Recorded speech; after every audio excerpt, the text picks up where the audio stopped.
Welcome back to the Right Now Powder Coating channel. In today's video, we're going to show you a set of wheels from start to finish, and we're going to be powder coating them white. There's a little bit of curb rash, so you're going to see us repair that, but you'll get the whole process overview. Let's go ahead and get into it. All right, guys, here is the before condition. These are just silver alloy wheels with some curb rash. I'm kind of showing you guys that there. And they're going to go into our strip tank to remove all the paint, and the damage isn't really that deep, so odds are we're not going to have to sand it too much. This is out of the strip tank in the blast room.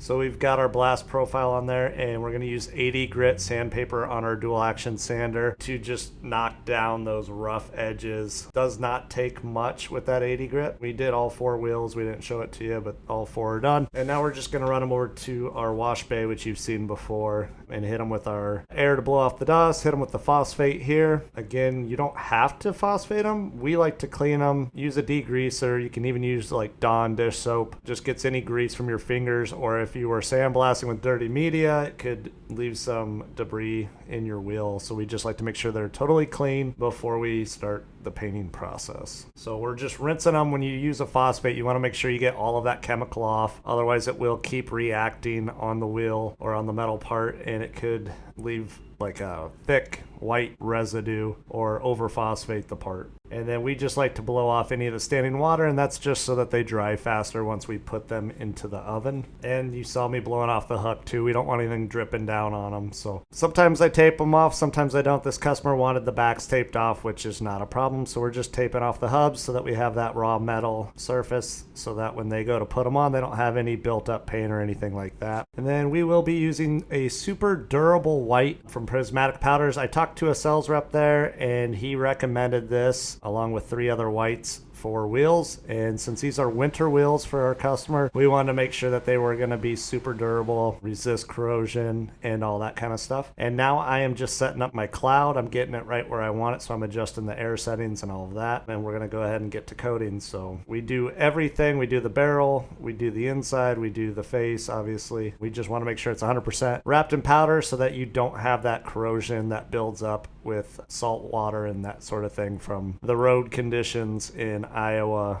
when it snows. So we're going to go around, we're going to paint them all. If you can tell, it's super dark in my booth. We've had like 3 lights go out on us. We've had our filter fan go out on us, the motor, but we are actually in the process of buying a new booth from Electron Powder Coating. So we will be installing that once we move to our new building. So I don't want to put a ton of money back into this booth. So we're just kind of making it work for now. And I'm using a flashlight because, not pointing fingers, but one of my employees may have dropped the gun and broke the light. We do sell replacement parts for those, so it's not a big deal. You can actually just replace that black back piece along with the LED lights. They're available as well. Check out our website, ctsainc.com, if you're interested in buying an Electron gun, or if you need any spare parts or wear parts for your gun. All right, so we've got them all coated. Now they're going to go in the oven. Just for those of you that have asked before, we do run our oven at 420 degrees. Wheels take longer to heat up than most parts just because it's thick aluminum, but make sure you're checking your temperatures and all that sort of thing. But yeah, there's the finished product. They came out looking really good, and our customer was super happy. All right, thanks for watching, everybody. Make sure to like, subscribe, check out our school community if you want more in-depth knowledge and how we powder coat things. It's a great community of other powder coaters all on there trying to learn. There is a link down below. We will catch you guys on the next one.